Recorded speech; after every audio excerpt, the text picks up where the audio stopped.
ప్రముఖ global technology company HCL హైదరాబాద్లో కొత్త టెక్ సెంటర్ను ప్రారంభించనుంది. దావోస్లో జరిగిన వరల్డ్ ఎకనామిక్ ఫోరం సదస్సులో సీఎం రేవంత్ రెడ్డి ఐటీ మంత్రి శ్రీధర్ బాబుతో కొత్త సెంటర్పై చర్చలు జరిపారు. HCL tech global CEO MD Vijay Kumar ఇక హైదరాబాద్లో ప్రారంభించే కొత్త సెంటర్లో లైఫ్ సైన్సెస్, ఫైనాన్షియల్ సర్వీసెస్ సేవలకు ప్రాధాన్యం ఇవ్వనున్నారు. అత్యాధునిక cloud, artificial intelligence, digital transformation solutions ను కొత్త సెంటర్ అందించనుంది. దావోస్లో CM Revanth and team tour కు సంబంధించి మరిన్ని అప్డేట్స్ యాదగిరి అందిస్తారు. యాదగిరి, దావోస్ తాజా పర్యటన డీటెయిల్స్ ఏంటి? కంపెనీలతో ఒప్పందాల అప్డేట్స్ ఏంటి? రాష్ట్రంలో HCL సేవల విస్తరణను ముఖ్యమంత్రి రేవంత్ రెడ్డి స్వాగతించారు. ప్రపంచంలో ఐటీ హబ్ గా హైదరాబాద్ తన స్థానాన్ని మరోసారి పదిలం చేసుకుందని చెప్పారు. వచ్చే నెలలో కొత్త సెంటర్ను ప్రారంభించాలని HCL కంపెనీ ప్రతినిధుల్ని కోరారు. స్థానిక యువతకు ఉద్యోగాలతో పాటు హైదరాబాద్లోని టెక్నాలజీ, ఇన్నోవేషన్, పర్యావరణ వ్యవస్థను బలోపేతం చేయడానికి రాష్ట్ర ప్రభుత్వం కట్టుబడి ఉందన్నారు మంత్రి శ్రీధర్ బాబు. ద్వితీయ శ్రేణి, తృతీయ శ్రేణి నగరాలను, ఐటీ పరిశ్రమలను విస్తరించాలని HCL టెక్ ప్రతినిధుల్ని కోరారు. ప్రభుత్వం తరపున తగిన సహకారం అందిస్తామని చెప్పారు.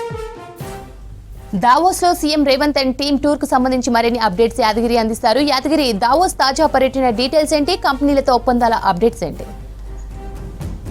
దావోస్లో కొనసాగుతున్నటువంటి సీఎం రేవంత్ రెడ్డి బృందము ఆ రాష్ట్రానికి అధిక పెట్టుబడులు తీసుకురావడమే లక్ష్యంగా మనకు అక్కడ ఒప్పందాలు, తర్వాత అక్కడ ఉన్నటువంటి ఆ కంపెనీల సీఈఓలతో చర్చించడం, అక్కడ ఒప్పందాలు చేసుకోవడం, ఇవన్నీ చూస్తూ ఉంటే కూడా రాష్ట్రానికి లాస్ట్ ఇయర్తో పోల్చుకుంటే ఈసారి మరిన్ని పెట్టుబడులు ఎక్కువగా తీసుకోవడమే లక్ష్యంగా ఈ పర్యటన కనబడతా ఉన్నది. వరుసగా వివిధ కంపెనీలతోని సమావేశం కావడం, తర్వాత ఇక్కడ తెలంగాణ ప్రభుత్వం కొత్తగా రాష్ట్రంలో కనుక పెట్టుబడులు పెడితే ఎలాంటి ప్రోత్సాహాలు ఇస్తుంది, తెలంగాణ ప్రభుత్వం తీసుకొచ్చినటువంటి ఈ ఇండస్ట్రీస్కి సంబంధించినటువంటి పాలసీ ఎట్లా ఉంది, దీనివల్ల కంపెనీలు కనుక ఇక్కడ స్థాపిస్తే ఎట్లాంటి ప్రయోజనాలు ఉండే అవకాశం ఉంటుంది, ప్రభుత్వం ఎట్లాంటి ప్రోత్సాహాలు ఇస్తుంది, ఎట్లా అండగా ఉంటుంది అనే దాని మీద అక్కడ వివిధ కంపెనీలతో సీఎం రేవంత్ రెడ్డి బృందం సమావేశం కావడం, తర్వాత ఒప్పందాలు చేసుకోవడం, అక్కడికక్కడే ఇక్కడ ఉన్నటువంటి ప్రభుత్వానికి సంబంధించినటువంటి విధి విధానాలు చెప్పడం, తర్వాత పాలసీ గురించి ఎక్స్ప్లెయిన్ చేయడం, అక్కడే ఒప్పందాలు చేసుకోవడం అనేది మనకు వరుసగా చూస్తున్నటువంటి ఈ సమావేశాలలో ఈ ఏదైతే ఒప్పందాలు చేసుకుంటారో ఇవి చూస్తే మనకు అర్థమవుతుంది. తాజాగా ఇక ఈ HCL కంపెనీతో కూడా ఒప్పందం చేసుకున్నారు. దీనివల్ల హైదరాబాద్లో కనుక ఇది మళ్ళీ స్థాపిస్తే దాదాపు ఇక్కడ ఉన్నటువంటి స్థానిక యువతకు 5,000 మంది ఉద్యోగాలు, అంటే 5,000 మందికి ఉపాధి అవకాశాలు దొరికే అవకాశం ఉంటుంది. వీటితో పాటు ఇక్కడ ఐటీ రంగ నిపుణులను కూడా మరింత మందిని ఎక్కువగా తయారు చేసే అవకాశం ఉంటుంది. అంటే ఒక పక్క కంపెనీలను స్థాపించడము, రాష్ట్రాన్ని అభివృద్ధి దిశగా ముందుకు తీసుకెళ్లడము, మరోపక్క స్థానిక యువతకు ఉద్యోగ అవకాశాలు కల్పించడము, వీటితో పాటు ఐటీ రంగ నిపుణులను కూడా మరింత మందిని ఇక్కడ ఎక్కువగా వచ్చే విధంగా వాళ్ళందరినీ కూడా తయారు చేసే విధంగా ఈ పర్యటన అనేది కొనసాగుతూ ఉన్నది. వివిధ కంపెనీలతోని ఒప్పందాలు చేసుకుంటా ఉన్నారు. వరుసగా జరుగుతున్నటువంటి ఈ సమావేశాలలో ఇండివిజువల్గా ఆ కంపెనీల వారీగా ఇండివిజువల్గా సమావేశం కావడం, తర్వాత రాష్ట్ర బృందము అక్కడికి వెళ్ళి వాళ్ళతో చర్చించి ఇక్కడ కనుక పెట్టుబడులు పెడితే ఎట్లాంటి ప్రోత్సాహాలు ఇస్తామన్నది డైరెక్ట్గా అక్కడనే ఎక్స్ప్లెయిన్ చేయడం, అక్కడికక్కడే అంటే తెలంగాణ రాష్ట్రం ఇస్తున్నటువంటి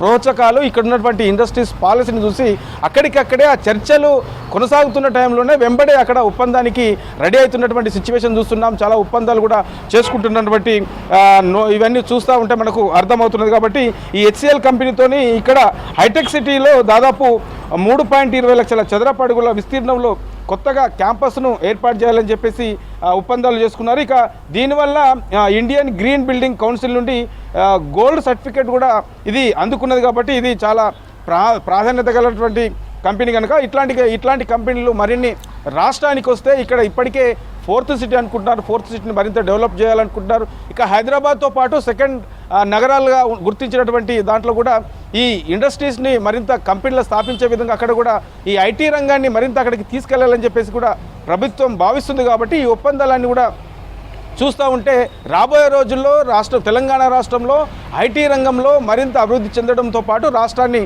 మరింత అభివృద్ధి పథంలో ముందుకు తీసుకెళ్లడంతో పాటు ఈ కంపెనీలలో నాణ్యత గల కోర్సులు అందించడము, తర్వాత స్కిల్ యూనివర్సిటీ ఆల్రెడీ ఇప్పటికే ఒప్పందాలు చేసుకున్నారు. కాబట్టి ఇక్కడ కూడా యంగ్ ఇండియా స్కిల్ యూనివర్సిటీకి సంబంధించినటువంటి కొన్ని కోర్సులు కూడా స్టార్ట్ చేశారు. సో వీటి అన్నింటినీ దృష్టిలో పెట్టుకొని ఇక్కడ కంపెనీలు ఏవైతే పెడతా ఉన్నారో వాటికి అనుగుణంగా కోర్సులను తయారు చేసుకుని అందులో ఈ ఎవరైతే చదువుకున్న ప్రతి విద్యార్థికి కూడా ఇక్కడ ఉపాధి అవకాశాలు దొరికే విధంగా, ఉపాధి అవకాశాలు కల్పించే విధంగా ఈ ఐటీ రంగానికి సంబంధించినటువంటి ఈ పాలసీలకు సంబంధించినటువంటి ఒప్పందాలు కొనసాగుతున్నాయి. వరుసగా సమావేశాలు నిర్వహించడం, ఆయా కంపెనీలతోని ఒప్పందాలు చేసుకోవడం అనేది ఈ పర్యటన చూస్తూ ఉంటే మనకు అర్థమవుతుంది. అంటే గత సంవత్సరం 40,000 కోట్ల పెట్టుబడులు తీసుకొచ్చారు. ఈసారి దానికంటే మించి ఎక్కువగా పెట్టుబడులు తీసుకురావడం లక్ష్యంగా ఈ సీఎం రేవంత్ రెడ్డి బృందము పర్యటన చూస్తే మనకు అర్థమవుతుంది. శ్రవంతి.